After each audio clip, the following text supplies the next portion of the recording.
As the Commission, we always engage the city, and I must say that the Mayor has been doing what we understand to be the safe centres, and we encourage people to go to the safe centres. But what we are asking is when the city comes to remove people, they must move them with dignity. Many people loses their documentation and the rare belongings that they have thrown onto a truck and pushed over to a compound. That is wrong. So if you want to have a durable and a sustainable solution, treat people with dignity. I think the residents that are living here, the displaced people, they must also take responsibility. Look at the dirt that is here. And it's, doesn't matter where you live, it's how you live.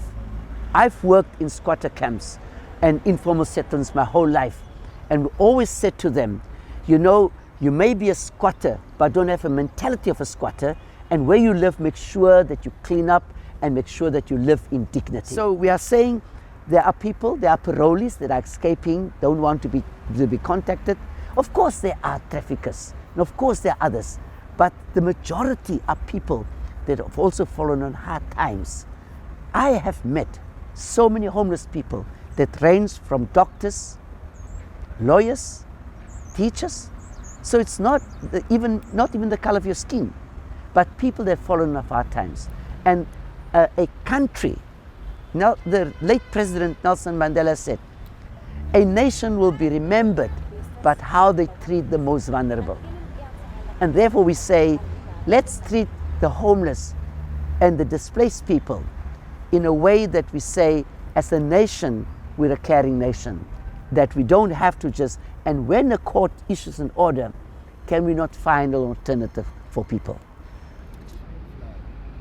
I think eventually after years of bickering and of talking and of threats and whatever, eventually we're at that point today on the 17th of October where the informal dwellers outside of the castle needs to voluntarily move and relocate themselves and take up the offer of the city and social services, etc. The city has also agreed with us and the Department of Public Works and with the Heritage Institution, South African Heritage Resources Agency, and also with the local heritage agencies to put up a temporary fence.